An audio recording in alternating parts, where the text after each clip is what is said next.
Everybody, whether you're the president of a company or the paperboy, everybody has the exact same amount of time. You and I both have 24 hours a day. No more, no less. The question is, what do you do with your time? Welcome to Zbooks Successful Authors Podcast. And with me today, I have a repeat offender. He's putting Tim Ferriss in the shadows. So let's manifest some destiny with Gregory Diehl. Hi, Gregory. How you doing? Hey, Eric. It's good to be back. I do believe last time we spoke, I was in the mountains of Morocco, and now I am in the southern island of the Philippines, Davao. Awesome. What city? Davao is the name of the city, Mindanao Island. Isn't that where they just had like a revolution or something? I don't know. Did they have a revolution here? No, but it seems like there are always revolutions going on around the world. There are how many islands in the Philippines? Like 1,000 or something? A couple hundred, I think. Crazy. Yeah. That's awesome. Yeah, you're right. Last time you were on a mountain in Morocco and the minarets were blaring the music and we kept getting cut off. I don't know. Right. Prayer call kept going off. Yeah, that was cool. Yeah. So, last time we talked, you had brought your previous book to #1 in small business, and you've been in the top 10 in small business and business categories in Amazon for over a year. So that is some awesome consistency. I wanted to get into that, but before we get into that, let's start. Simple stuff. You're in the Philippines right now. How long have you been there? Just a couple of months so far. Okay, cool. And where were you before that? I was in a mountainous village in my ancestral home of Armenia, which is not a country that gets very much tourism. Mm-hmm. And I ended up getting citizenship there a couple of years ago. I ended up liking it, so I bought a house there this last time I was there. Nice. You are living, what do you call it? The digital nomad lifestyle, aren't you? And it's all from your books? That's one way to look at it. I am a perpetual traveler, certainly, although the frequency with which I travel tends to differ a lot. Like I used to be going to a new country every few weeks or every few months, and now I might stay in a place for up to 6 months, which for me is a really long time. And it forces me to only be places I actually really want to be, like not just to hop around from place to place for the sake of going to a new place. So I don't embody a lot of the same personality traits and lifestyle traits as a typical digital nomad who's just hustling from their laptop by a pool, I'm more of a hermit. I'm definitely starting to embrace the isolated life of an author. Really? So yes, I'm spending a lot of time just focusing on writing and editing and staying away from people as much as I can. Although sometimes that's not possible. Those damn people, huh? Anyway, but I remember in one of our conversations, you were thinking of settling down in Nicaragua or Ecuador, and I was going on about... I do have a little house in Ecuador too, which I plan to return to next time I'm in South America, keep building. So I'm homesteading now in a couple different parts of the world. I got South America, Europe. That is awesome. I love the concept of homesteading in multiple countries. You have to write a book about that one too. When I've done it a few more times, I probably will. I'm still something of a newbie. Okay, before we get into the meat, let's just a quick contrast Philippines versus Ecuador. Interestingly, the Philippines is probably the most Latin part of Asia, right? I don't know why. I guess Spanish settlers imparted a lot of their culture and their genes here. So it's almost like the people here are a mix of what you would think of as typical pure Asians. They're almost like a mixed breed with a lot of Spanish genes in them too, which I find actually to be very interesting from a cultural perspective. So obviously there are a lot of differences between South America and Southeast Asia, but in that regard, the Philippines is much more familiar culturally than a place like probably China or Thailand or Vietnam or Indonesia. They speak English here. It's a Christian country. So there's a lot more. It'd be much easier, for example, an American who had never left his country to adapt to the Philippines than most other parts of Asia, I would think. Interesting. So if you had to choose one house, Philippines or Ecuador, which one would you choose? Well, I haven't bought a house in the Philippines yet, although I okay. have considered the possibility. I think it'd be nice to have a base of operations somewhere in Asia, and the Philippines might be the place for that. But if I had to choose between Ecuador and Armenia in Eastern Europe, that's a tough one because I don't speak Armenian, but I do speak Spanish, so I can get by pretty well in Ecuador. Armenia is still something of an unknown quantity. I just know I liked it enough to at least want to have the option to return there and settle there and be really isolated from people and just be surrounded by beauty and it's almost like I've dropped off the map when I go to Armenia, because literally no one knows where it is. No one knows anything about the culture. I do. It's like I have, 99% of people. It's like when I say I'm in Ecuador or the Philippines, people know where I am. They have a rough idea of what things are like there. But Armenia, no, total unknown quantity. Yeah. So, it's kind of an unfair question making you choose between the two. That's not the point of Digital Nomad, is it? So, so you wrote your new book. Tell us about your new book. Well, the new book is called The Influential Author, subtitle How and Why to Write, Publish, and Sell Nonfiction Books That Matter. And as that subtitle suggests, it is the result of the success that I've had with my first few books, like Brand Identity Breakthrough and Travel as Transformation, and also the other books I've helped other authors publish, depending on their specialty and their focus. Some very unconventional, like a sexual memoir called Venus and Her Lover, a guide to U.S. expat taxes called U.S. Taxes for Worldly Americans by an accountant named Olivia Wagner. So all of these experiences have given me an interesting outlook on how to turn ideas and philosophies into profitable and meaningful nonfiction books, right? Right. And I certainly plan to write a lot more of my own books, but I wanted to first write this book to capture everything I had learned, both from the philosophical perspective of, like, how do you know what to write? How do you organize your thoughts? The tactical perspective to, how do you outline and draft and edit your book? And then the publishing perspective of how do I make this as professional as possible for the market and make people actually want to buy it and get it in front of the right people.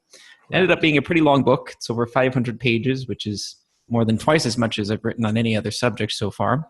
And I think although there are a lot of books on self-publishing and writing nonfiction books, I think this really takes a unique approach to this familiar subject, and hopefully there will prove to be a sufficient market demand for this unique approach. Yeah, I'm like you said, it's 500 pages. I started reading it, and I've made some notes here. But let's see.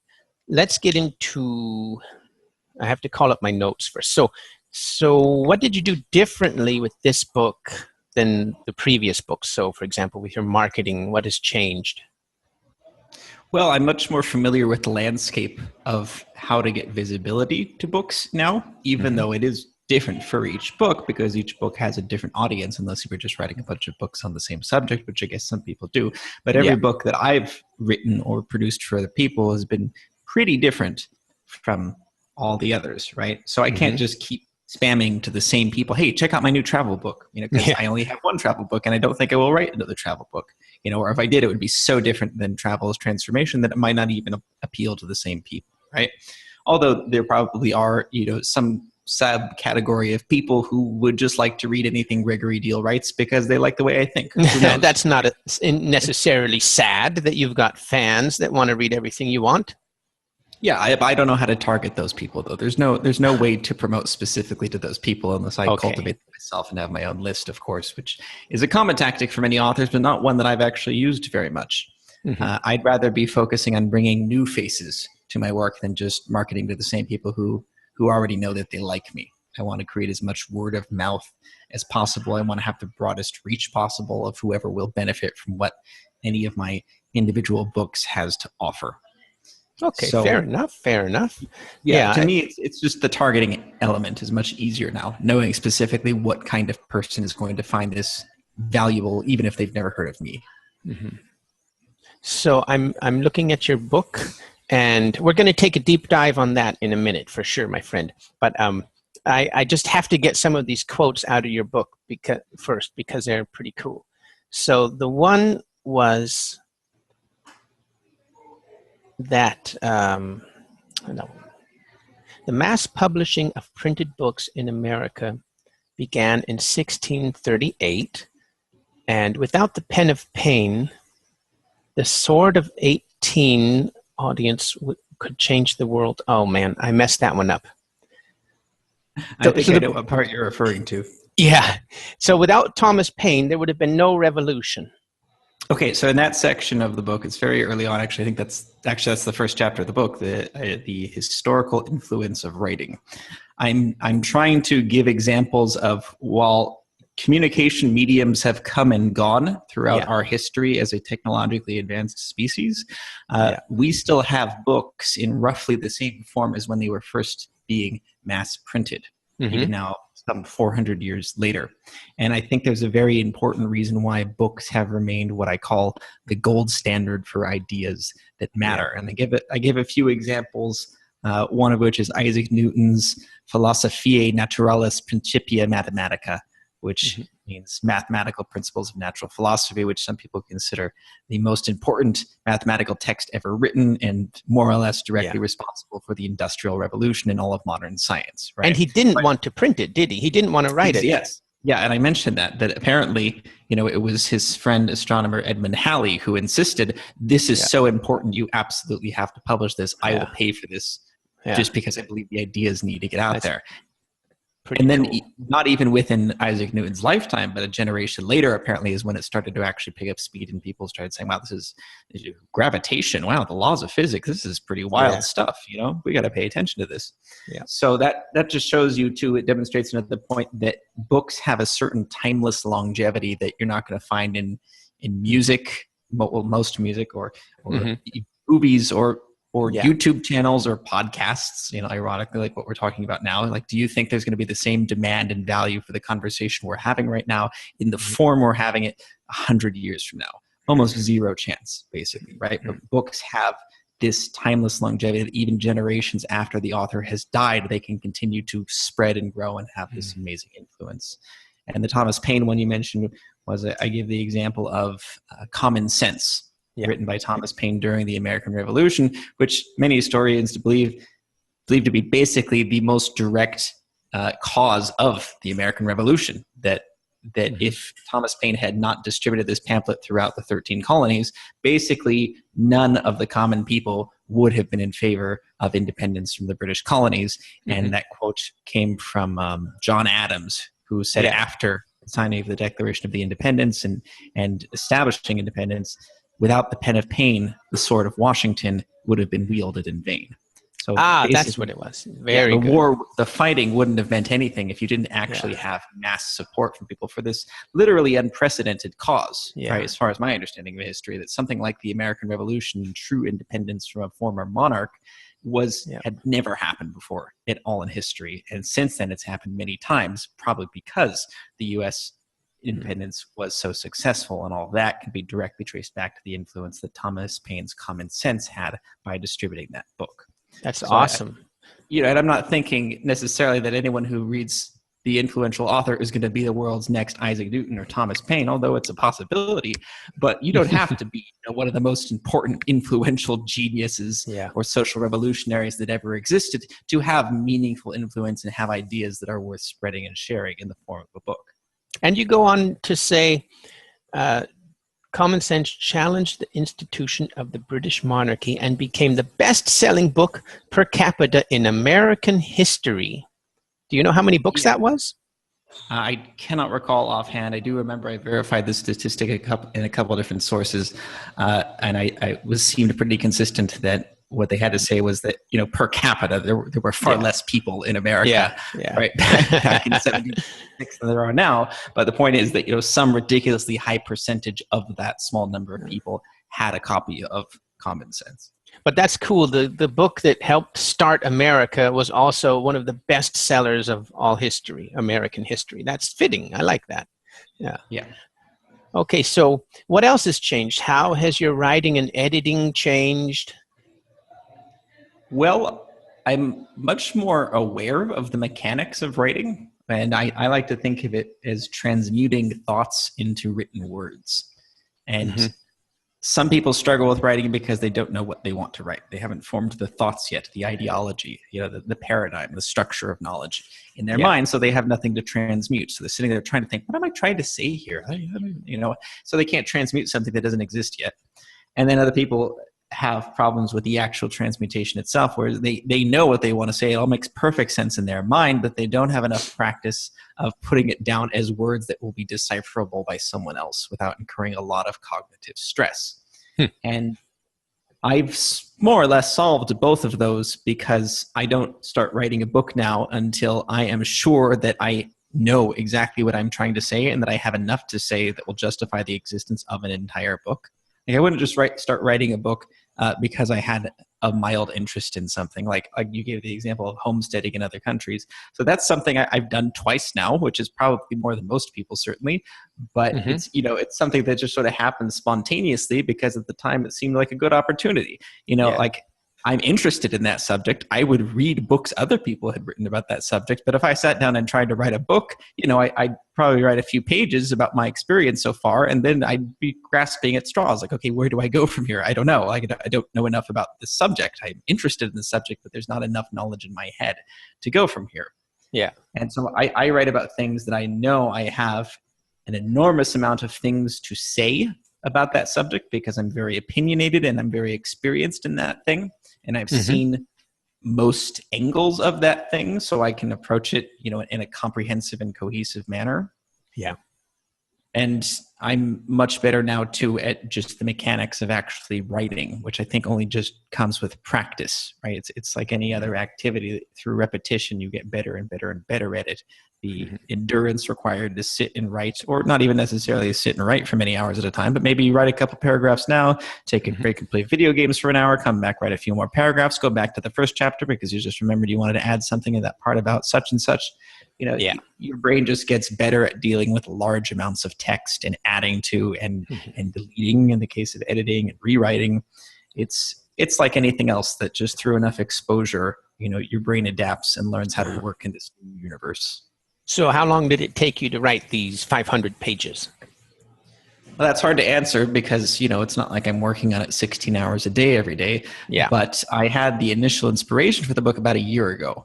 So in that amount of time, I was able to first construct the outline, write various chapters to full length, readjust what the outline was going to be, edit those chapters, write more chapters, and this constant back and forth process. And you give it to beta readers and editors and proofreaders. And, it's not just writing, it's so many other things. And of course, I'm doing a lot of other things in my life at the same time. And I'm working on even other books at the same time. So, I couldn't force myself to work on it full time all day, every day, nor would I want to. But we working on it at a casual pace. It took me about a year. So would you consider yourself now a full-time author or creator or writer?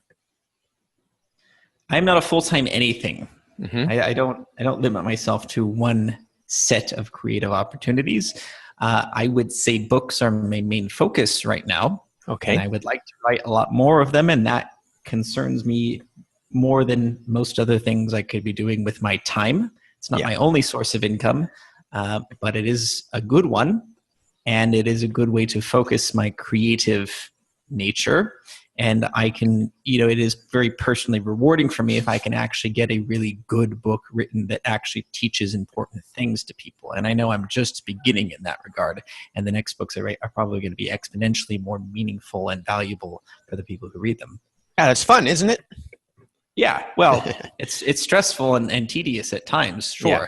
But yes, to me, it is rewarding to be able to organize my knowledge on paper, and that is worth the tedium and boredom at times. Yeah, I know what you're talking about there. I get a lot of fun out of it too, and rewards.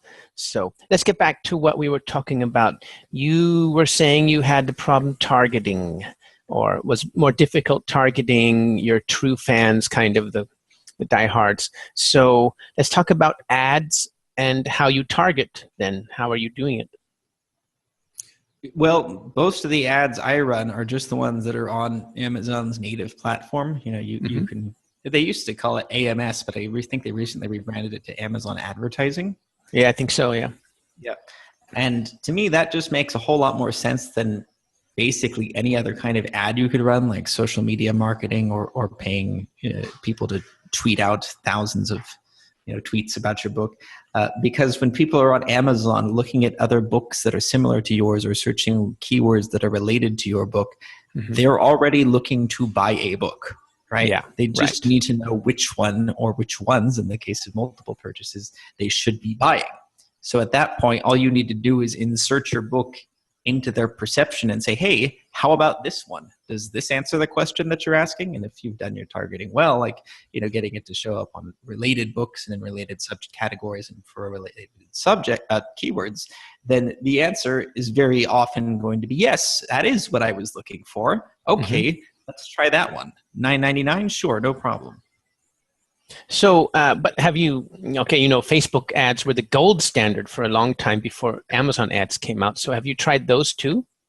No, I haven't at all. Interesting. That's the kind of thing that if I could find someone who said that they were a Facebook ad expert specifically for books, not just like Facebook ads in general, I'd be willing to give that a shot. But I'd rather stick to what I know has a much higher chance of working, unless someone could demonstrate to me that Facebook is the best way to convert, at least on the level of paying per click. We can talk about that after the podcast, and I'll give you some tips there. I've got a lot of experience there, but I'm not a six-figure author yet. I have to say that disclaimer. But so Amazon ads, I love them, but I've noticed I have books they sell without any ads. So, for example, my children's print books are just kicking butt. My print books make 90% of my revenue. My ebooks are mostly just like lead magnets to my print books. Excuse me. But then there's other books. They only make money when I run an ad in Amazon. And so what does that tell you? Anything? Any ideas there?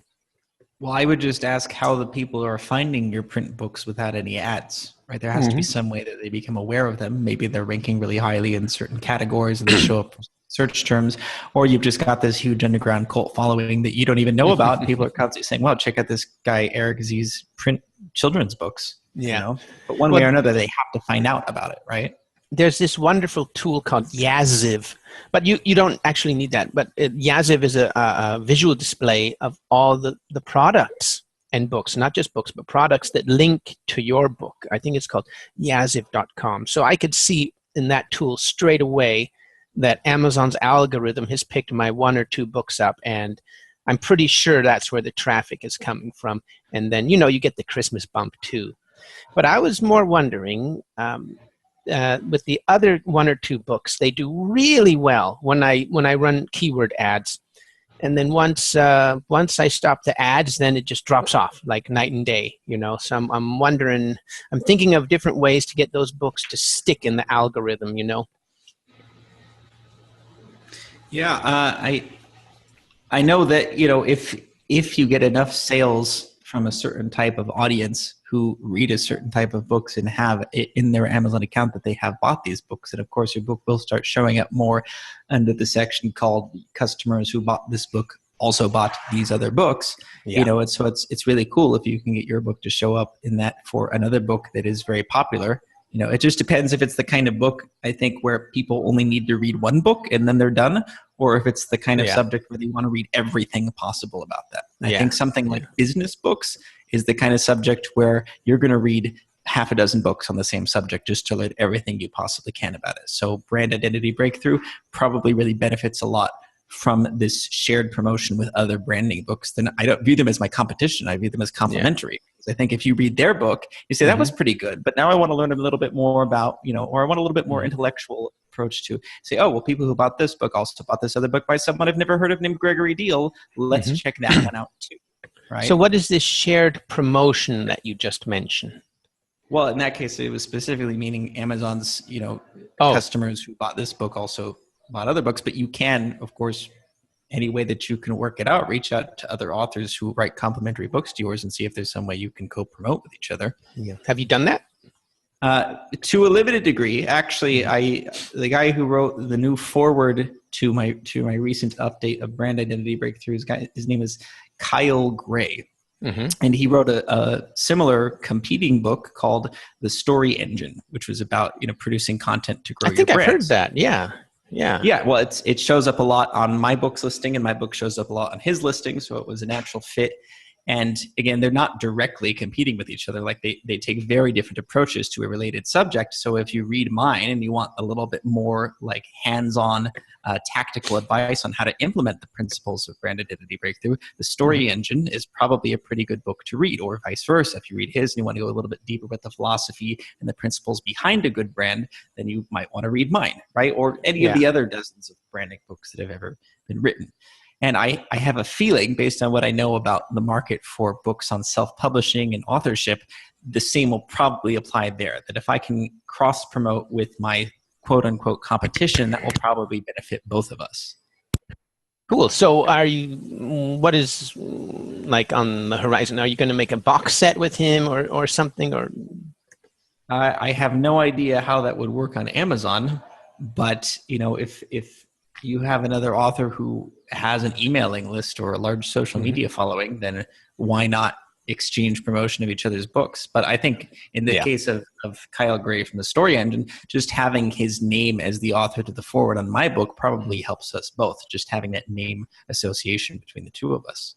Yeah, you're totally right with that. I just bought a book about content marketing, and lo and behold, Dave Chesson was one of the editorial reviewers there, and right up there. If I didn't see that, I would not have bought the book. So that's a good technique for sure. Sure. And the guy who wrote the foreword to my new book, The Influential Author, his name is Tom Morkis. He's pretty big in the self-publishing space. He runs a company called Insurgent Publishing, and he wrote a book called The Art of Instigating. And I heard about him when I first published Brand Identity Breakthrough 2 years ago, and now said he's writing the foreword to my book on self-publishing. And he's pretty well respected in the space. So I predict that will probably help my book gain some visibility, just to be associated with his name, and probably help him cement his reputation as the publishing expert too. Yeah. Did you take an online course or hire him or anything? No, we just got in contact about book promotion, and he actually wanted Brand Identity Breakthrough included in a bundle he was promoting on business books, and we just stayed in contact since then. And I followed up with him and said, hey, I think you'd be the perfect person to write the foreword to this book, and he was very excited to do so. That's cool. Getting included in a bundle of, that's another cross-promotional type thing, huh? Yeah, I wasn't the one who organized that, but such people do exist where they'll take a bunch of digital products like courses and books and memberships and offer them, like 50 different products for $99 for this limited time, Yeah. So what about book launching services and promotion services like Buck Books and stuff? I've used Buck Books. It's hard for me to track exactly, where like free downloads come from when I do a free ebook promotion, which I usually try to do with each book shortly after it's launched, just to really inject some visibility to an unknown product.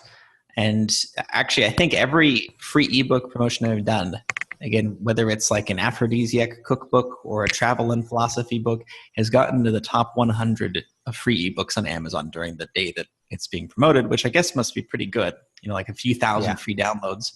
And some of those are from people that, are my advanced readers, for example. I want them to be able to leave a verified purchase review. So I say, hey, we'll download it when it's free, and then it will be in your Amazon account, and you can leave a verified review. Yeah. So that's pretty useful for that. And I have to assume, that with enough people downloading the book, some of them do read it, some of them do tell their friends, some of them do write reviews. But at the very least, it signals to Amazon, hey, a lot of people are downloading this book. Maybe this book is pretty good. Let's give it some more visibility in our search rankings and so forth. I thought they did 99-cent books. They also do permafreeze too then, huh? I might be thinking of BookBub. I can't remember. Okay. No, too many BBs. Buck Books. I thought I didn't know that they did free when books are free either. Oh, that's good to know. Any other promotion services or book launching sites or anything? No, I mean, I've paid virtual assistants and certain providers and websites like Fiverr to help, spam out my book link when it's on promotion or when it's new or something, just to try to jumpstart some traction into the market. But I think in the long run, it's mostly about having a book that is very, very, very well targeted for a specific type of reader, the kind where the title almost sells the book itself, right? Where you, and I talk about this a lot in The Influential Author, like when choosing a title for your book, it should be one that you read it and you instantly know what the book is and what you're going to get if you read it and exactly what type of person it is meant for. And if you are that type of person, you say, oh yes, that is the book I've been looking for. Yeah, it's so you've got a really sleek system. Just, you concentrate on the one book launch, or the what's it called, the free book launch, and then you use Amazon ads later. And those two alone are they're really enough, huh? Well, again, this is all assuming that you have a book that people actually want to read. You can't just say, oh, well, I'll just put whatever out there and people will buy it eventually. And it can be a slow burn. Like, it can take some time to build up market traction. And of course, I do things like the podcast where I'm talking to you right now, though I have no way to track how many sales that leads to. I don't know. It could be 0 people who listen to this want to go read The Influential Author, or it could be thousands. Like, how could I possibly know that, right? Yeah. But, if I do enough of them, if I do a couple dozen interviews talking about this book for people who specifically cater to, listeners and readers who are interested in the kind of book that I'm selling, then I can assume that a fair amount of them are turning into sales, right? Yeah. And you can do that enough times, then you create a snowball effect, because happy readers tell other readers, hey, check out this book. Yeah.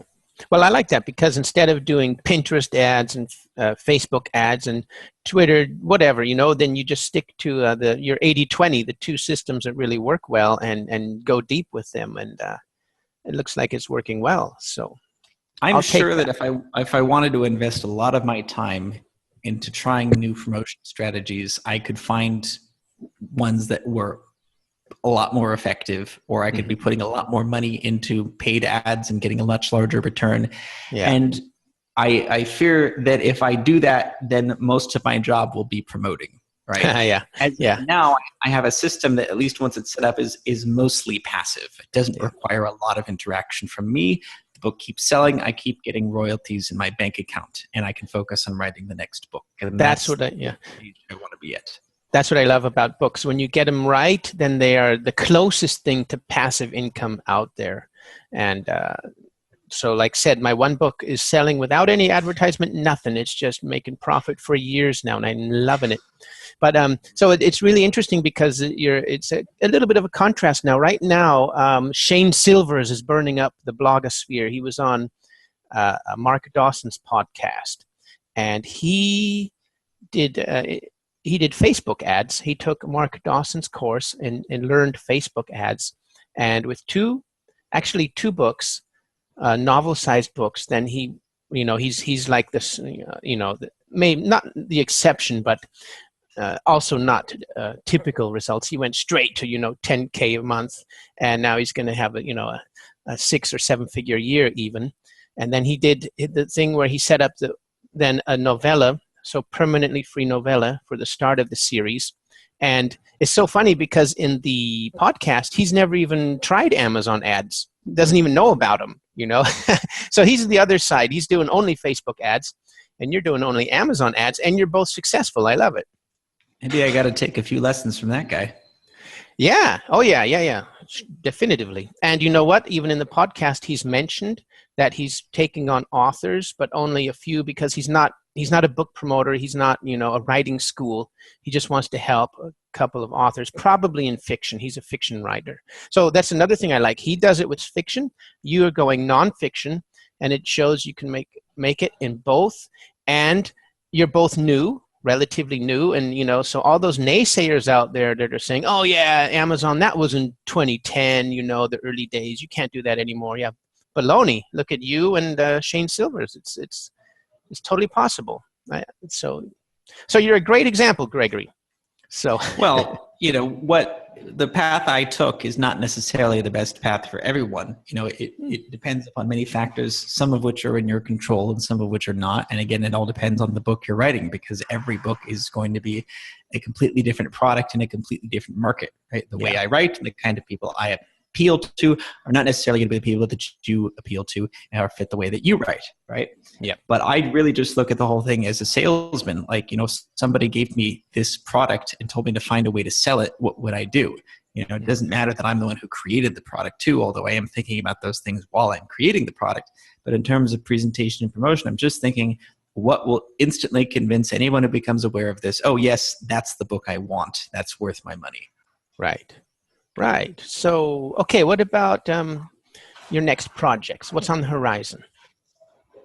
Well, I am writing, a few more books, one of which I actually started before the influential author.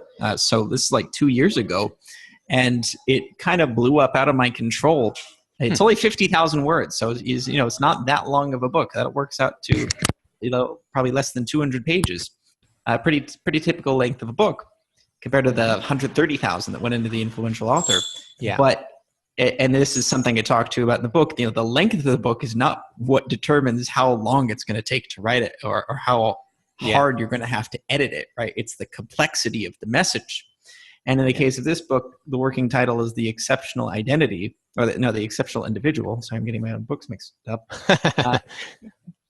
I almost had the book done, like the first draft of it. And I even submitted it to some beta readers who gave me some good feedback on it. And I started thinking, okay, how can I prepare to launch this book on Amazon? And this was all almost 2 years ago.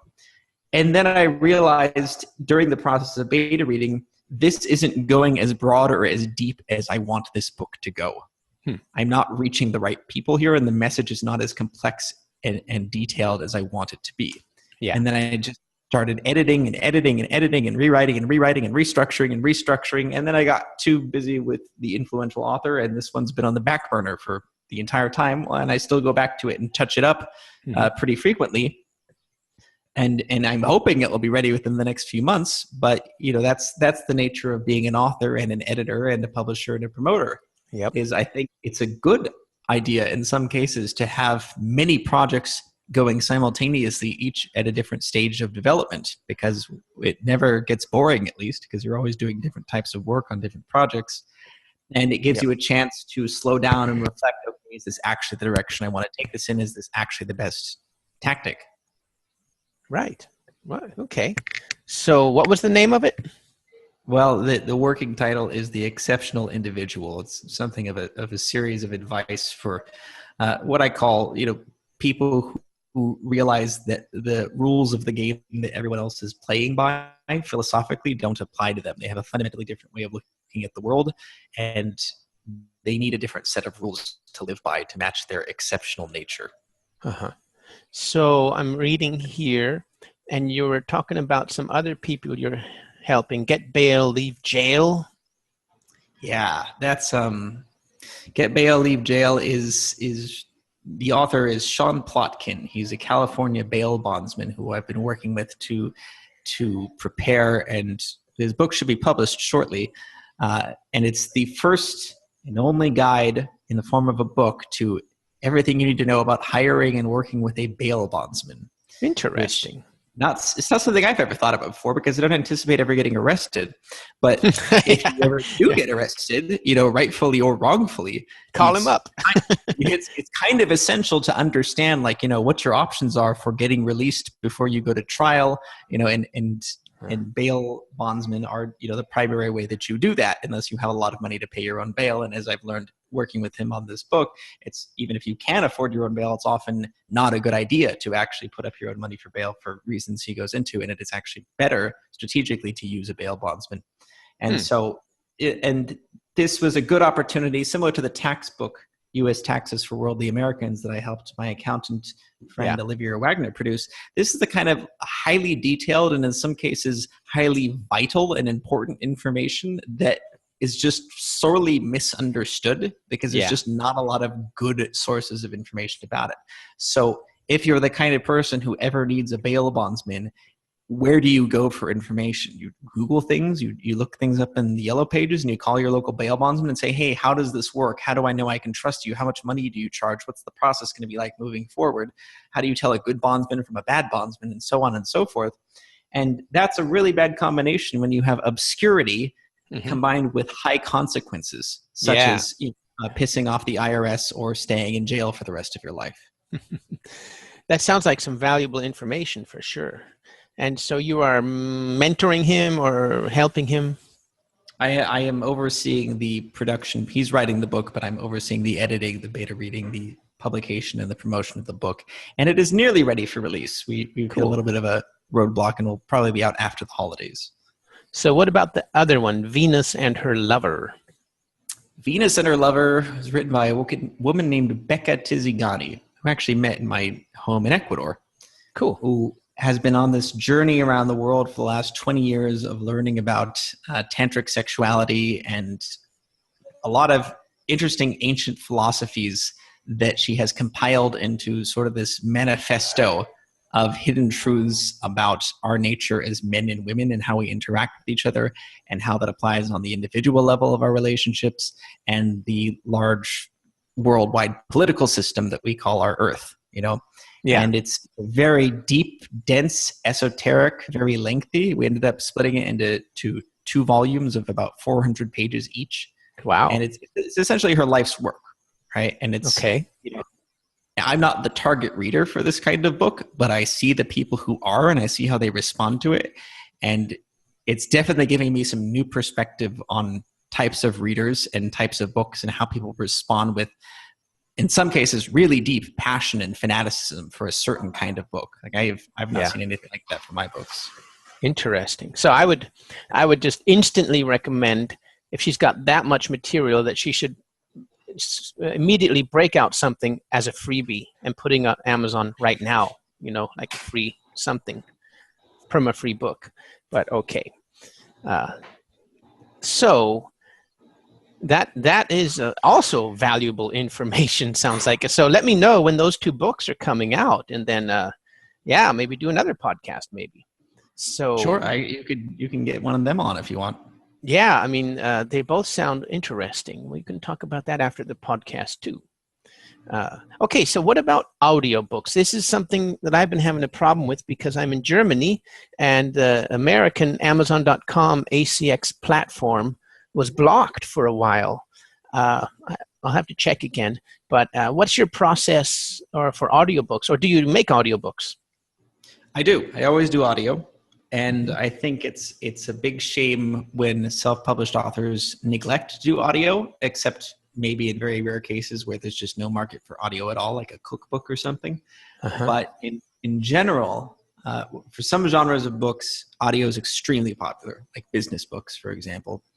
Really? The audio book for Brand Identity Breakthrough has consistently sold extremely well. I've probably sold over 2,000 copies in the last 2 years in audio. You see, I thought it would be for fiction, the other way around. Fiction would be more, nonfiction would be less audiobooks, you know, but... Well, it could be. I haven't published fiction yet, so I couldn't tell you. It could be that fiction is even better in audio, in which case, you know, do it, definitely. But at least for nonfiction, the way I see it, if you're going to put all this effort and money into promoting your book and getting visitors to your Amazon page and hoping that they buy the book, why would you only offer them 2 ways to purchase it instead of 3? Right? Yeah. Yeah. And especially because most people, in my experience, who like audiobooks only like audiobooks, or they really, really strongly prefer audiobooks. In other words, even if a book looks amazing, but it's not available in audio, I'm not going to buy it. I'm not going to read it, you know, because I just don't digest information at the pace I want to that way. Right. But if you have it in audio, I'll buy it right away, especially if I can use my Audible member credit to do it. Yeah, I've been noticing that too. I'm preferring audiobooks now too, because I don't have time to read, and it's just faster. And only certain books I will still read and waste my eyes on them, you know, getting older and all that. But what's your setup for recording? Well, you don't even have to record it yourself, although, you know, there are some advantages to doing it that way. Like, of course, you don't have to pay a narrator. And also, you know, reading your own work out loud gives you a very different perspective on it, too. Like, you catch mistakes, or you phrase things differently because, that's not how I want to say that, you know. Yeah. So it's useful from that perspective. It's not, you don't need a lot of expensive equipment. You know, I'm talking to you right now through the same microphone that I used to narrate my most recent book. It was a few $100s. It's just a USB plug-in mic. Okay. And the hardest thing is really just the environment that you record in, because you can't have echo or background noise of any kind. So that can be a problem depending on where you're living or if you're a perpetual traveler like me. Yeah. But, one way or another, I get it done. And it was over 13 hours of finished narration for the 500 pages in The Influential Author. Wow. And I mean, that sounds like a lot by itself, but you have to keep in mind the actual recording and editing of the audio probably took about 3 times that long. Oh, yeah, I believe it. Yeah. Right. So we're talking about, almost 40 hours of my life. Yeah. I'm just working on it a couple hours a day, right, for a few weeks. Post-production, they call it. Yeah, editing and mastering and making sure it's all in the format that ACX needs to publish it.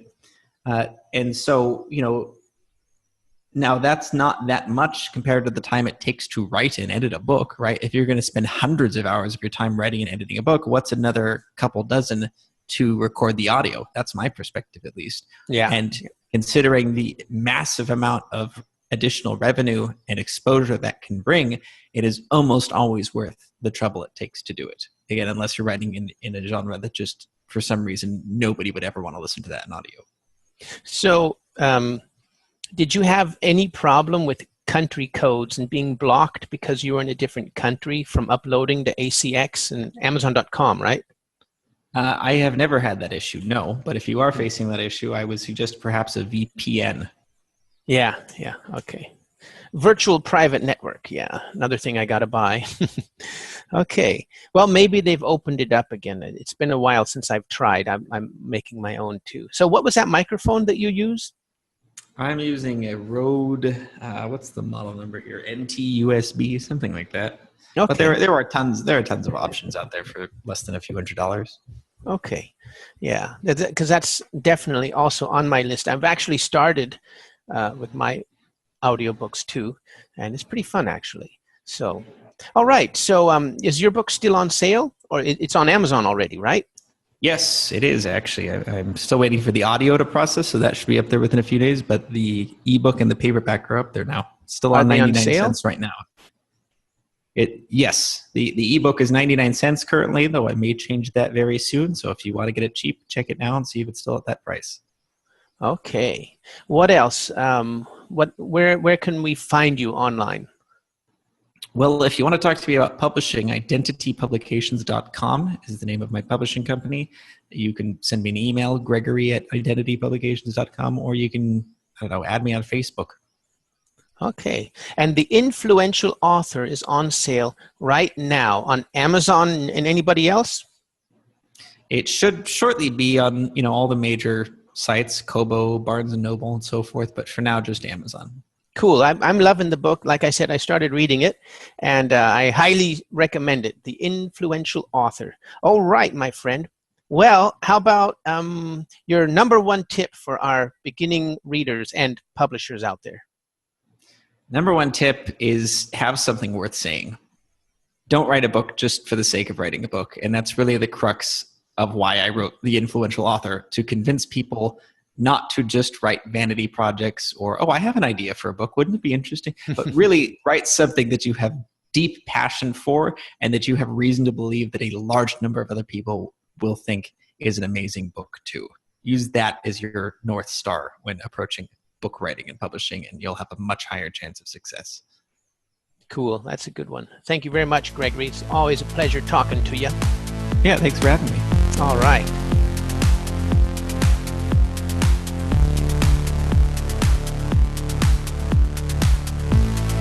Okay, my friends, if you like that podcast, then remember to go to zbooks.co and go get all the materials to start your authoring career. We have a 7-day challenge every week, so there's no excuse to not finish your book. And remember, please go to iTunes and upvote this podcast and Google Play. Okay, I look forward to seeing you at the top.